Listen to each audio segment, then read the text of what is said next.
Cuando mi padre lo dijo, todos se rieron, lanzando la frase al aire como si fuera una broma inofensiva. Por lo menos el ejército del aire le paga el alquiler, y ni siquiera me miró, simplemente levantó su copa de cava y dejó que la sala entera se riera de mí. No conmigo, con un sonido agudo, pulido y fácil, como una humillación envuelta en burbujas de champán. Me quedé allí sonriendo de esa manera en que lo hacen los soldados cuando se están desangrando pero no pueden mostrarlo, porque él no sabía que el uniforme del que se burlaba ya había enterrado a 3 de mis hombres, ni sabía que el contrato del que presumía se había construido sobre su sangre. Me llamo Daniela Alonso y esa noche, cuando su copa golpeó el suelo, finalmente se dio cuenta de quién había sido el objeto de su risa. Nunca supe que el silencio podía ser tan ruidoso, resonando bajo las luces doradas del Gran Hotel de Madrid, zumbando a través del tintineo de las copas y las risas educadas de hombres que creían ser los dueños del mundo.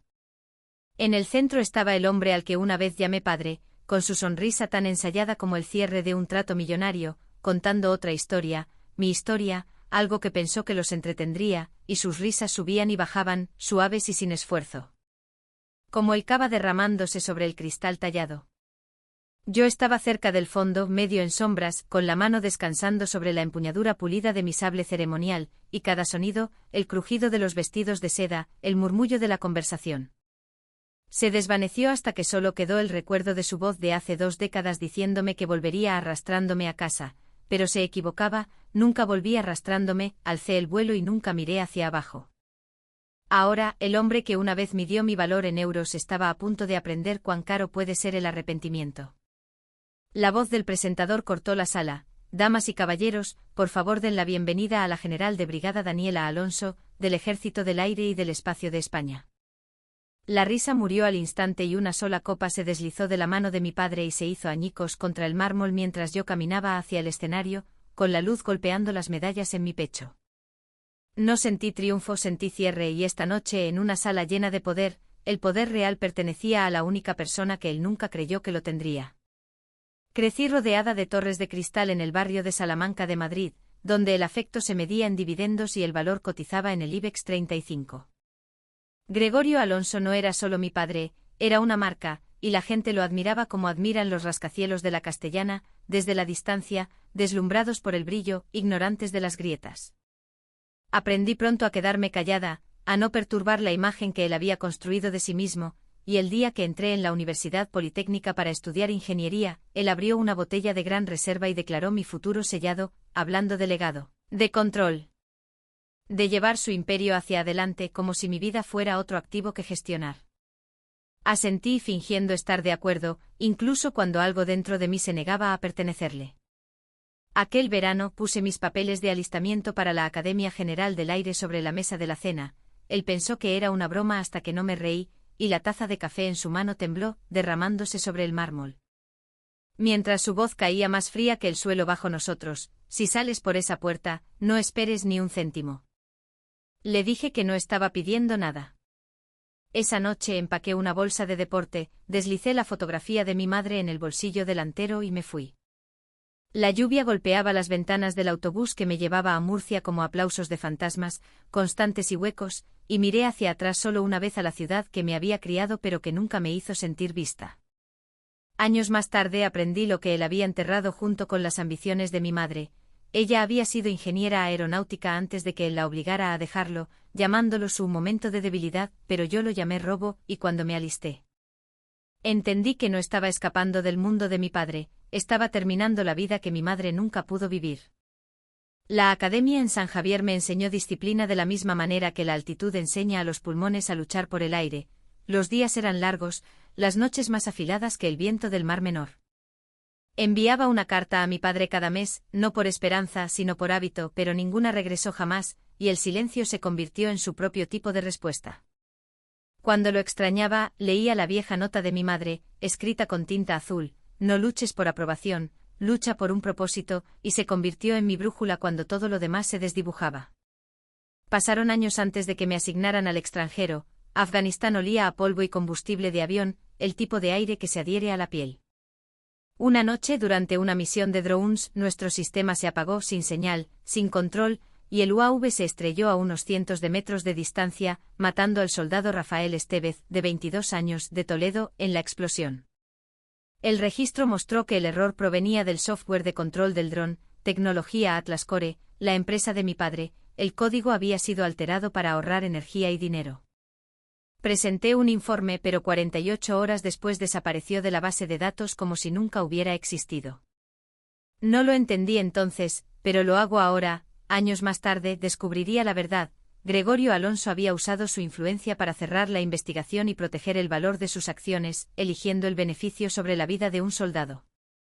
Esa fue la noche en que dejé de escribir cartas y, en su lugar, escribí informes posteriores a la acción, registros de misión y juramentos. Subí de rango, aprendí compostura, pero por dentro una guerra diferente seguía respirando, y un día juré que si alguna vez estaba en una posición para hacer visible la verdad, no levantaría la voz. Simplemente me pararía donde él se viera obligado a mirar hacia arriba y verme. Años después del desierto, el mundo dejó de dispararme, pero los informes todavía sonaban como metralla. En la base de Torrejón, los leía como otros leen los titulares, buscando lentamente la verdad entre líneas, y esa mañana, el banner de la bandeja de entrada aterrizó como una orden: Atlas Core preseleccionada para un contrato de 7.000 millones de euros. Revisión dirigida por mí. El número golpeó diferente. 7.000 millones no eran entradas de libro mayor, eran reputación, influencia, un monumento que mi padre había pasado toda una vida erigiendo, y el código de la misma compañía había matado una vez a uno de los míos. Llamé a Emilio y me reuní con él en una cafetería castiza y estrecha en el centro, con su corbata aflojada y los ojos cansados, y deslicé el viejo registro de errores sobre la mesa. No negó haberlo firmado, admitió que mi padre había insistido en el cambio, dijo que era una decisión comercial, dijo que no importaría. Pero le importó a Rafael Estevez y le importó lo suficiente como para desaparecer la investigación 2 días después de que la presenté. Emilio me advirtió que si hacía esto público, no solo estaría en contra de mi padre, estaría en contra de un sistema que prefería los contratos a la responsabilidad. El viento fuera se sentía como fuego de mortero. Si esto era guerra, tendría que ser una guerra de exposición. 2 semanas después mi madre murió, la casa olía a su lavanda y arrepentimiento, y él estaba ausente, previsiblemente envuelto en viajes y agendas, revisando sus cosas. Encontré una nota doblada con su letra, y debajo una pila de informes originales que había escondido. Su carta me pedía que eligiera la verdad sobre la comodidad, y los informes confirmaban lo peor: firmas que atestiguaban seguridad, nombres que reconocía y la inicial de mi padre en la portada. Ella los había guardado, tal vez esperando que algún día los necesitara. La noche sangró hacia el amanecer mientras leía todo. La ciudad afuera estaba fría e indiferente, y me fui con su carta metida en mi uniforme y el archivo bajo el brazo, consciente de que había accionado un interruptor que no podía deshacer. Entonces llegó el mensaje de texto de Emilio: tu padre sabe sobre el archivo, quiere verte en la gala. Cerré mi teléfono y dejé que se formara una sonrisa pequeña y firme. Ninguno de los dos era quien solía ser. El avión descendió a través de un cielo tan duro y gris como el acero, y Madrid abajo brillaba como una advertencia. La capital siempre había sido su mundo: torres de cristal, trajes a medida, poder silencioso. Pero esta vez, yo no estaba aquí para visitar, estaba siendo convocada. En el Ministerio de Defensa, el aire se sentía esterilizado, el tipo que lleva autoridad y secretos a partes iguales. El director de seguridad me informó con una voz demasiado tranquila para lo que estaba diciendo que la gala de innovación de defensa estaba programada para el fin de semana y que yo representaría al Comité de Supervisión del Ejército del Aire. Atlas Core, agregó, estará entre los contratistas presentadores. Entré, casi me reí. Nunca hubo un entre donde mi padre estuviera preocupado, solo había primero, solo Atlas Core, solo él. La gala sería su escenario, y por primera vez yo estaría parada en él, no como su hija, sino como la única persona que podía terminar con el imperio que adoraba más que a su familia. Los pasillos zumbaban con luz fluorescente mientras caminaba de regreso a mi oficina, el sonido de mis botas contando hacia la confrontación. Esa noche abrí la carpeta que mi madre había dejado atrás. Su letra marcaba una esquina, suave y deliberada: aprobado. G. Alonso. Sus palabras resonaron en mi cabeza: elige la verdad sobre la comodidad, lo correcto sobre lo fácil. Mañana, susurré, elegiré ambos. Mi teléfono vibró, el mensaje de Emilio parpadeó en la pantalla: mi padre se prepara para declarar asegurado el contrato de Atlas Core en la gala, no cree que te presentes. Escribí una línea: entonces está a punto de sorprenderse. Más tarde descubrí que los archivos de defensa que había enviado habían sido interceptados por un asesor legal con una participación silenciosa en Atlas Core. Alguien dentro del sistema me había cortado las alas. Así que envié la evidencia directamente al jefe de Estado Mayor del Ejército del Aire, Gema, el hombre programado para asistir a la gala a mi lado. Llegó otro archivo de Emilio, correos electrónicos que probaban que mi padre había manipulado a diputados para obtener fondos hace años. Cada línea despojaba cualquier ilusión de redención que quedara en él, no había vuelta atrás. Afuera, la Castellana brillaba bajo una neblina húmeda, reflejando la luz como si estuviera hecha de vidrio y culpa. Mañana no se trataría de venganza, se trataría de la verdad parada al descubierto, finalmente sin miedo. El lugar del evento lucía igual, mármol pulido y candelabros pesados con luz dorada, pero el aire estaba cargado ahora, zumbando con una atención que podía saborear. La última vez que estuve en este edificio, era invisible, esta noche cada paso que daba resonaba. Los asistentes asintieron mientras pasaba con el uniforme de gran gala, el sable ceremonial a mi lado atrapando astillas de luz, y mi latido coincidía con el ritmo tranquilo de la orquesta afinando en la distancia. No miré hacia el escenario hasta que escuché su voz. Mi padre estaba bajo el foco, estrechando manos, su sonrisa lo suficientemente afilada como para cortar vidrio, hablando sobre el progreso, la innovación, la brillantez del legado de Atlas Core. Entonces, como un reflejo, convirtió su encanto en crueldad. Mi hija sirve en el ejército, dijo, y al menos le pagan el alquiler. La risa recorrió la sala hasta que el siguiente anuncio del maestro de ceremonias la congeló a medio aliento. El Comité de Supervisión del Ejército del Aire tiene el honor de dar la bienvenida a la general de brigada Daniela Alonso. Mis tacones golpearon el mármol como disparos y cada cabeza se giró. La suya no al principio, hasta que la luz de mis medallas atrapó el borde de su copa, se giró, la copa cayó. El jefe de Estado Mayor me encontró a mitad de camino, extendiendo una mano. Estamos orgullosos de que dirija la supervisión esta noche, dijo, su voz cortando el silencio, y las cámaras destellaron como relámpagos. Saludé a la bandera, no al hombre que había construido su fortuna sobre mentiras. Tomé el micrófono firme y tranquila. El progreso sin integridad no es progreso, dije, es peligro disfrazado para vender. No siguieron aplausos, solo el sonido de la verdad aterrizando donde pertenecía. El jefe de Estado Mayor asintió una vez, bien dicho, general. Entonces golpeó el primer giro, la presentación de Atlas Core comenzó, pero la pantalla del proyector cambió, su imagen reemplazada por el archivo filtrado. La sala se quedó quieta mientras la firma de mi padre llenaba la pared, G. Alonso. El informe del fallo del dron brillaba contra un telón de fondo de oro y vergüenza. Él se volvió hacia mí, con el rostro drenado, ¿qué has hecho? Lo que me enseñaste, respondí en voz baja, proteger la marca, solo que esta se llama verdad. Antes de que terminara el evento, el Gema se inclinó hacia mí. Su testimonio está programado ante el Congreso la próxima semana. Asentí, allí estaré. A medida que la multitud disminuía, caminé hacia la salida y detrás de mí llegó su voz, tensa y quebrada, Daniela. Me detuve, no me volví. ¿Crees que has ganado?, gritó, acabas de destruir todo lo que construí. Lo enfrenté entonces, las luces del pasillo brillando a lo largo del borde de mi sable, tal vez lo construiste mal. Afuera, la lluvia barría los escalones, fría contra mi piel, por primera vez en 20 años, alejarme de él no se sentía como una traición, se sentía como respirar. Mañana, pensé, finalmente tendrá que mirarme hacia arriba, no porque lo supere en rango, sino porque todavía recuerdo cuánto vale un alma. Los pasillos del Congreso de los Diputados olían a cera y presión. Los reporteros llenaban los corredores, sus cámaras parpadeando en rojo, esperando historia o escándalo.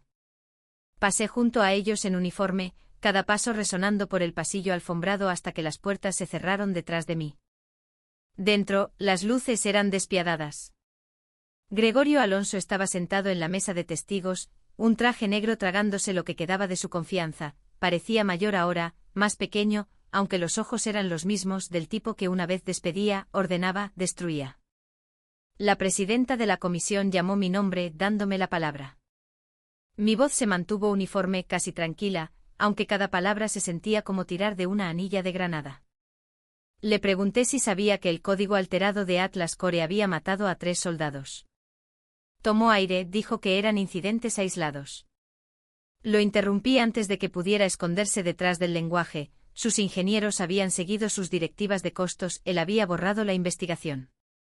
El silencio que siguió fue lo suficientemente pesado como para romper costillas. Empezó de nuevo, dijo que hizo lo necesario para proteger. ¿Qué? Pregunté, ¿su reputación o su conciencia? Entonces les hablé del soldado Rafael Estevez, el chico que murió en mis brazos. La sala se quedó quieta. Mi padre me miró y por primera vez en mi vida, no tenía defensa. Emilio Morales entró como testigo voluntario con la voz temblorosa mientras admitía. Mi padre ordenó las eliminaciones y me obligó a falsificar el informe. Los jadeos rodaron por la cámara. La presidenta leyó las conclusiones. Atlas Core suspendida, el contrato cancelado, una investigación criminal completa en marcha. Cuando se le pidió una declaración final, Gregorio levantó la cabeza, con la voz agrietada y pequeña. Pensé que el poder podía comprar seguridad, dijo, me equivoqué. Asentí una vez y respondí en voz baja que yo también me había equivocado al pensar que el silencio podía arreglar algo. Mientras salía, las cámaras estallaron como relámpagos y un reportero gritó, queriendo saber qué le diría a mi padre ahora. No disminuí la velocidad. Algunas verdades, dije, son demasiado ruidosas para las palabras. Pasó un año antes de que el ruido se calmara. En la base de Getafe la vida corría al ritmo de los motores, despegues, aterrizajes, el latido medido de la disciplina. La gente decía que la audiencia me había convertido en una cara de portada de revista, pero ese tipo de fama se sentía como el nombre de otra persona cosido en mi uniforme. El verdadero honor no estaba en los kioscos. Estaba en despertarse cada mañana capaz de encontrar mi propio reflejo sin estremecerme. Cuando el Centro de Veteranos de Madrid me invitó a hablar, esperaba otro evento cortés, apretones de manos, charlas triviales, aplausos que no significaban nada. En cambio, entré en una cafetería que olía a café quemado y desinfectante, el tipo de aroma que se adhiere a la humildad, y allí estaba él, Gregorio Alonso, con un delantal descolorido, sirviendo café a un soldado al que le faltaba media pierna. Me notó y se congeló por medio segundo, luego sonrió. Aquí me llaman Richie. No señor, dijo, me gusta más. El hombre que una vez comandó salas de juntas ahora limpiaba mostradores y rellenaba tazas, y de alguna manera parecía más completo de lo que jamás lo había visto. Le dije que no había venido a verlo caer. Se rió entre dientes sacudiendo la cabeza. No me caí, dijo suavemente, solo aprendí dónde está el suelo. Nos sentamos juntos en un rincón, el zumbido de la risa y la conversación llenando el silencio entre nosotros. Un joven veterano pasó rodando, dándole una palmada en el hombro. Buen café hoy, Richie. Mi padre se rió, un sonido humano y sin guardia que no reconocí. Luego deslizó un pequeño sobre la mesa. Vendí Atlas Core, susurró, el dinero se ha ido. Dentro había papeles, documentos para la Fundación Evelyn, un fondo de becas para hijos de veteranos en estudios técnicos. Ella merecía recuperar su nombre, dijo. Mi garganta se cerró. Ella estaría orgullosa, logré decir. Él asintió con los ojos húmedos, yo también lo estoy. Finalmente. No se intercambiaron disculpas, ninguna era necesaria. A veces el perdón no se habla, se comparte en la quietud cuando ambas personas finalmente dejan de pelear. El invierno llegó silenciosamente, del tipo que amortigua el sonido y ralentiza el tiempo. Murió mientras dormía, sin titulares, sin luto público, solo un pequeño servicio en el cementerio de la Almudena bajo un cielo gris. La bandera fue doblada con precisión y colocada en mis manos, su peso más firme que el dolor. Antes del funeral, había llegado un sobre a mis aposentos, dentro una sola frase escrita con su mano temblorosa, orgulloso de ser tu padre. Finalmente lo doblé con cuidado y lo metí en el cajón junto a la insignia de servicio de mi madre. Por primera vez en años, el silencio entre ellos se sentía completo, casi pacífico. La nieve caía sobre las tumbas mientras yo saludaba, no al hombre que fue, sino a la redención que había ganado al fin. El viento atrapó la bandera, levantándola lo suficiente como para recordarme que algunas cosas, una vez rotas, aún pueden elevarse. Un mes después regresé a la Academia General del Aire para enseñar liderazgo e integridad. Se sentía extraño estar donde los jóvenes cadetes todavía creían que el mundo podía hacerse justo solo con esfuerzo. Después de clase, una estudiante se quedó atrás, con la cara brillante de preguntas que una vez tuve. Mi general, ¿qué hace cuando nadie cree en usted? Sonreí, escuchando el eco de mi yo más joven. no les demuestras que están equivocados, le dije, los superas. Fuera de la ventana, el puente Evelyn brillaba a través de la nevada, el último proyecto que mi padre completó antes de su muerte, arqueándose sobre el río Manzanares como una disculpa fundida en acero. La luz brillaba a través del río helado, dividiéndose en dos líneas plateadas, reflejos gemelos de las estrellas en mis hombros. Susurré a la habitación vacía, más al aire que a cualquiera que todavía estuviera escuchando: la venganza se desvanece, pero el honor. El honor se queda. Luego salí, con las botas hundiéndose en la nieve suave. El frío ya no mordía, el pasado ya no perseguía, solo quedaba una verdad, tranquila y sólida bajo el cielo de invierno.